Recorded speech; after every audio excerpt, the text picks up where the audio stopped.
আমাদের পূজা অর্চনা চ্যানেল থেকে আজকে আপনাদের কাছে একটা সংক্ষিপ্ত নিবেদন রাখবো। এই যে পূজা করার সময়, দেবতার অর্চনা করার সময় ন্যাস প্রকরণ আছে, ন্যাস করে। ন্যাস মানে কি? যেমন মনে করুন মাতৃকার ন্যাস, বাহ্য মাতৃকার ন্যাস, অন্তর মাতৃকার ন্যাস, ব্যাপকর ন্যাস, ঋষ্যাদির ন্যাস, একাধিক নাম আপনারা শুনেছেন, বিশেষ করে যারা পৌরোহিত্য কর্মের সঙ্গে সংযুক্ত। কিন্তু ন্যাস ব্যাপারটা কি? প্রথম কথা হচ্ছে যে দেব ভূত্বা দেবং যজেত। দেবতাকে পুজো করতে গেলে প্রথমে দেবতা হতে হয়, নিজেকে দেবতা করতে হয়, নিজে দেবতা দেবত্বে উত্তীর্ণ হতে হয়। তারপর এই দেবত্বে উত্তীর্ণ হওয়া শরীর নিয়ে দেবতার অর্চনা করা যায়।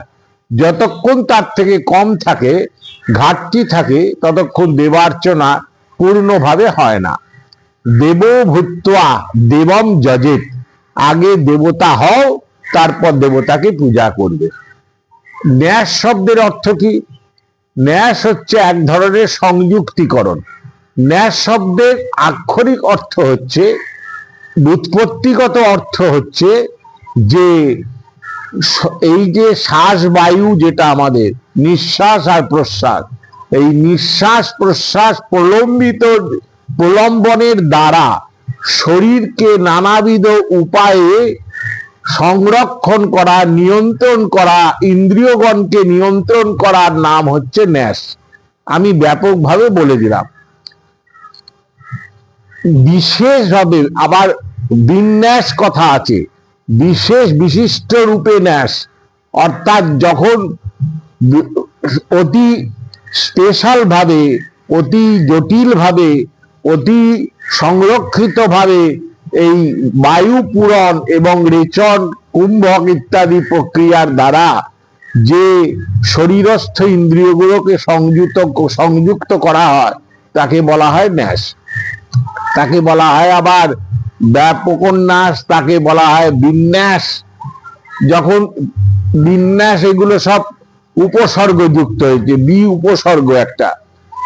তা মোটের ওপর ন্যাস কথার অর্থ হলো শ্বাস বায়ুর প্রলম্বনের দ্বারা দেহস্থিত ইন্দ্রিয়বর্গ, যে ইন্দ্রিয়বর্গ বড় চঞ্চল, অত্যন্ত সক্রিয়, যে কোনো সময় এগুলি নিজের পথে চলতে শুরু করতে পারে।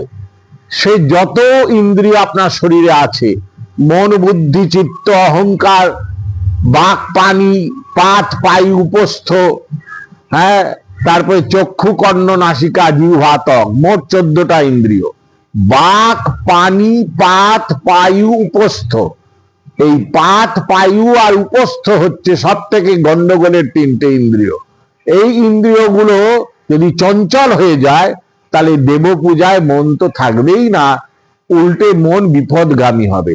তাই জন্যে ন্যাসাদি ক্রিয়ার দ্বারা ঋষিগণ ওই বীজ মন্ত্রগুলো উচ্চারণের দ্বারা ওই নির্দিষ্ট ইন্দ্রিয়গুলোকে স্পর্শ করলে কি হয়, মন্ত্র শক্তি এত প্রবল যে প্রাবল্য মন্ত্র শক্তির দ্বারা ইন্দ্রিয়গুলো সংযত হয়ে যায় এবং দেবমুখী হয়, ঈশ্বরমুখী হয়, এবং সেক্ষেত্রে দেবতার পূজা করতে সহায়তা হয়।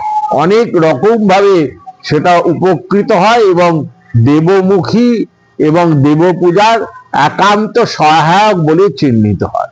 এই জন্যে ন্যাস করা হয়। এর পরের ভিডিওতে আবার অন্যান্যগুলোর মতো বিস্তৃতভাবে আরো বলবো। আজকে এত অবধি আপনাদের কাছে নিবেদন করলাম। জয় গুরু, জয় শ্রী সীতারাম।